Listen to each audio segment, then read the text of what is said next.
Movie के start में हम एक यंग कपल जेमी और लीजा को देखते हैं, जिनके घर एक अनजान पार्सल आता है और वो जैसे ही उस पार्सल को ओपन करते हैं, उस पार्सल में पुतला रखा होता है। ये पुतला दिखने में काफी अजीब होता है, लेकिन लीजा इसको अपने साथ रखने के लिए कहती है। नेक्स्ट सीन में लीजा घर में अकेली होती है और वो घर का काम कर रही होती है। तभी लीजा को उस पुतले का बिहेव काफी अजीब लगता है। उसे अपने घर में काफी अजीब चीजें महसूस होना शुरू हो जाती है और जब लीजा उस पुतले के पास जाने लगती है तो वो पुतला लीजा पर हमला कर देता है, जिसके बाद लीजा की दर्दनाक मौत हो जाती है। कुछ देर बाद जेमी घर पे वापस आता है और वो घर की हालत देखकर काफी हैरान हो जाता है और जब वो लीजा को देखता है तो वो काफी डर जाता है। लीजा की जिप कट चुकी थी। इसके बाद पुलिस इन्वेस्टिगेशन होती है, जिसमें एक पुलिस ऑफिसर जेमी से पूछताछ करता है, जिस पर जेमी कहता है कि जब मेरी वाइफ का मर्डर हुआ मैं घर से बाहर था और हमारे घर एक अनजान पार्सल आया था, इससे ज्यादा मैं कुछ नहीं जानता। फिर वो पुलिस ऑफिसर फिलहाल के लिए जेमी को छोड़ देता है।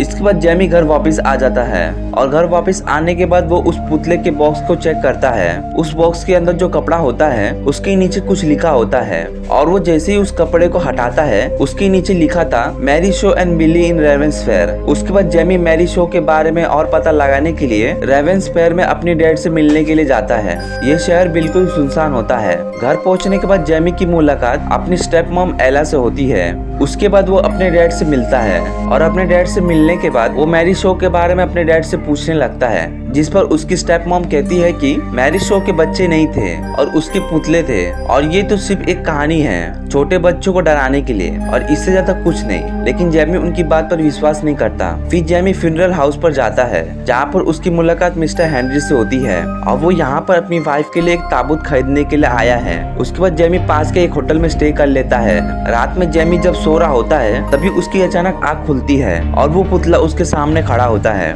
उसके बाद जेमी को अपने रूम में मैरी शो भी दिखाई देती है और जैसे ही जेमी लाइट ऑन करता है सब कुछ नॉर्मल हो जाता है और मैरी शो भी गायब हो जाती है। नेक्स्ट डे लीजा का फ्यूनरल कर दिया जाता है और फ्यूनरल के बाद जब जेमी कब्रिस्तान में होता है तभी उसके पास एक लेडी आती है। ये मिस्टर हेनरी की वाइफ थी और ये जेमी को कहती है जो तुम्हारे पास पुतला है उसको दफना दो। तभी मिस्टर हेनरी वहाँ पे आते हैं और वो जेमी को कहते हैं कि तुम इनकी बातों पर ध्यान मत देना। इसके बाद जेमी को मैरी शो की खबर भी मिल जाती है और वो घर वापस आ जाता है और घर आने के बाद वो उस पुतले की गर्दन पे उसका नाम देख लेता है। उसका नाम बिल्ली था और वो बिल्ली को लेके सीधा कब्रिस्तान जाने लगता है और बिल्ली को उस कब्रिस्तान में दफना देता है। इसके बाद जेमी घर वापस आ जाता है और घर वापस आने के बाद वो देखता है कि वो पुतला वहीं पर होता है। इधर वो पुलिस ऑफिसर भी जेमी का ही इंतजार कर रहा होता है और वो पुलिस ऑफिसर जेमी से दोबारा पूछताछ शुरू कर देता है, जिस पर जेमी उसको मैरी शो के बारे में बताता है। वो मैरी शो के बचपन वाली स्टोरी पुलिस ऑफिसर को बताता है, लेकिन वो मैरी शो पर विश्वास नहीं करता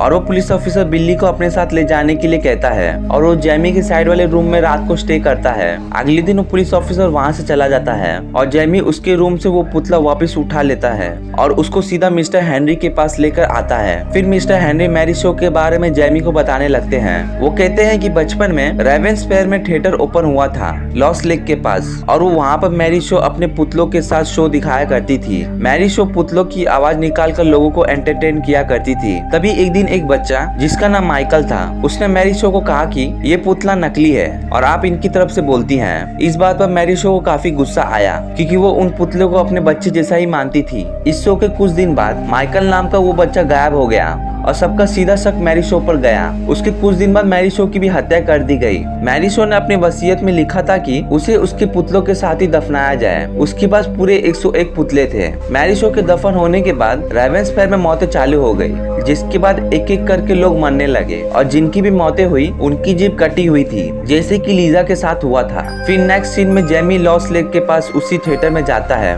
ताकि वो मैरी शो के बारे में और पता लगा सके। वहाँ पर उसको कुछ बुक्स और पिक्चर मिलती हैं, जिसमें कि पुतलों को बनाने के नुस्खे के बारे में लिखा होता है। तभी जेमी को बुक देखते हुए मैरी शो की आत्मा भी दिखती है, जिसे देखकर वो डर जाता है। इधर मिस्टर हेनरी देखते हैं कि उनकी वाइफ बिल्ली से बात कर रही होती है। फिर वो बिल्ली को अपने साथ ले आते हैं। बिल्ली उनके साथ ट्रिक करने लगता है। वो उनको ट्रैप में फंसाने लगता है और जैसे ही मिस्टर हेनरी उस ट्रैप के अंदर जाते हैं वहाँ पे उनको मैरी शो दिखती है, जिसके बाद मिस्टर हेनरी की भी दर्दनाक मौत हो जाती है।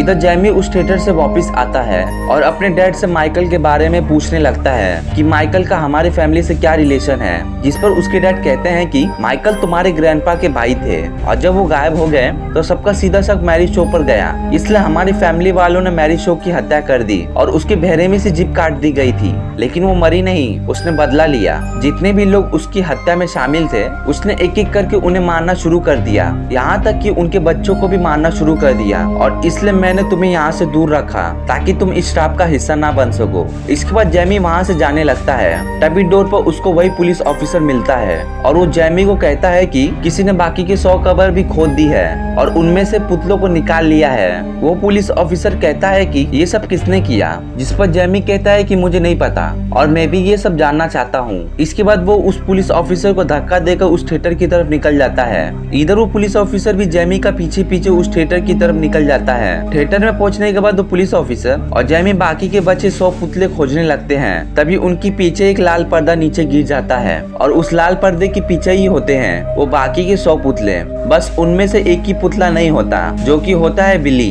तभी जैमी को माइकल की लाश भी मिल जाती है और वो सारे पुतले मूवमेंट करने लगते हैं। वो अपनी गर्दन घुमाने लगते हैं और उनकी नजर एक बड़े पुतले की तरफ जाती है। जैमी उस बड़े पुतले को देखकर मैरी शो का नाम पुकारता है, जिस पर वो पुतला बोलने लगता है और वो पुतला कहता है कि मैं उन सबको मार दूंगा जो कि मेरे हत्या में शामिल थे। फिर जैमी उस पुतले से कहता है तुमने लीजा को क्यों मारा, जिस पर वो पुतला जैमी को अपने पास बुलाता है और पास बुलाने के बाद वो कहता है कि तुम आखिरी जनरेशन नहीं थे, आखिरी जनरेशन उसके पेट में पल रहा था, यानी कि लीजा के पेट में जो बच्चा था वो माइकल के खानदान का आखिरी वारिस था, इसलिए मैरी शो ने उसे मार दिया। इसके बाद वो पुलिस ऑफिसर मैरी शो पर गोली चला देता है, लेकिन मैरी शो पुतलों के जरिए उन्हें डराती रहती है। इसके बाद जो जैमी होता है वो उन पुतलों में आग लगा देता है और वो दोनों वहाँ से भागने लगते हैं। भागते वक्त मैरी शो उस पुलिस ऑफिसर को मार देती है और इधर जैमी को भी डरा कर नीचे झील में ढकेल देती है, लेकिन जैमी अपनी किसी तरह जान बचा लेता है और किनारे पे वापस आ जाता है। जैमी ने सारे पुतले जला दिए हैं, लेकिन अभी भी एक पुतला बचा है, वो है बिल्ली। उसे जलाने के लिए वो मिस्टर हेनरी के घर पर जाता है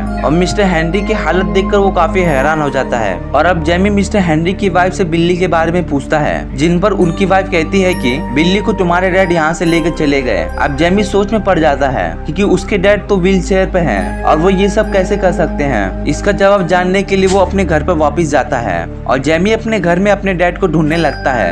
तभी उसको बिल्ली मिलता है और वो जैसे ही उसको उठाता है तभी वहाँ पर मैरी शो आ जाती है और वो उस पर हमला करने की कोशिश करती है, लेकिन जैमी बिल्ली को उस आग में गिरा देता है और ऐसा करते ही मैरी शो वहाँ से गायब हो जाती है। तभी जैमी को अपने डैड मिलते हैं जो कि चुपचाप बैठे होते हैं और जैसे जैमी उनकी कमर की ओर देखता है वो काफी हैरान हो जाता है क्योंकि वो भी एक पुतला बन चुके थे। अब जैमी को सारा खेल समझ में आ चुका था। इसके पीछे उसकी स्टेप मॉम थी जो कि जैमी के डैड की तरफ से बात करा करती थी और वही उनको खाना खिलाया करती थी, जो कि सब एक नाटक था। तभी जैमी की स्टेप मॉम वहाँ आ जाती है जो कि मैरी शो बन के जैमी को मार देती है और यहाँ पे मैरी शो का बदला पूरा हो जाता है और माइकल का पूरा खानदान खत्म हो जाता है। इसी के साथ ये मूवी एंड हो जाती है। तो आपको वीडियो कैसी लगी हमें कमेंट में जरूर बताइए। तो मैं मिलता हूँ अगली वीडियो में।